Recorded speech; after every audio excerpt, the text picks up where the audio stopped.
first and second conference. Ang first was 18 and under, ay kadua is 25 and under. So katong ikatulo kay daga mo message o mo doon na mo ni Jason nga pwede ba nga i-open ra kay para katong mga medyo edad gamay makadula po.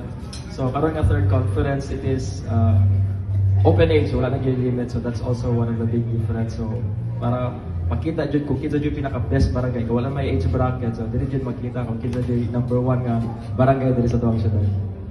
Talking about import NBA. When we talk about imports, it means nga dili ka residente sa inyong barangay. So pwede sa Dumaguete pero lahi ka nga barangay o pwede po kung ganahan mo di ka og Manila mga UAAP player wala man or kung ganahan mo sa LeBron James kung kaya niyo ma-afford. Stephen Curry sa LeBron. Wala yung limit kung kinsa ang import. For as long as taga Dumaguete ang players within sa barangay. Okay.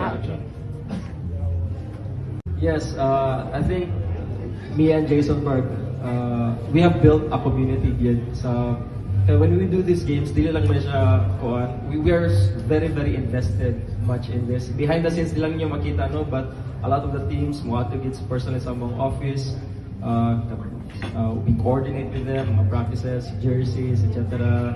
So ano na kami invested na okay, it's already a community. So and we get the feedback from them all the time nga happy kay sila nga nainani nga avenue, mga parents mo doon sa amuang how beneficial ng inani mga activities para sa development sa mga bata. So seeing all those benefits, I don't think kaya na mo na kuha ni Jason. So as long as you'll have us kung padayon na dyan ni Chessa ni Jason to organize these events. And dili lang sa basketball, I think we do it with other mga sports activities as well.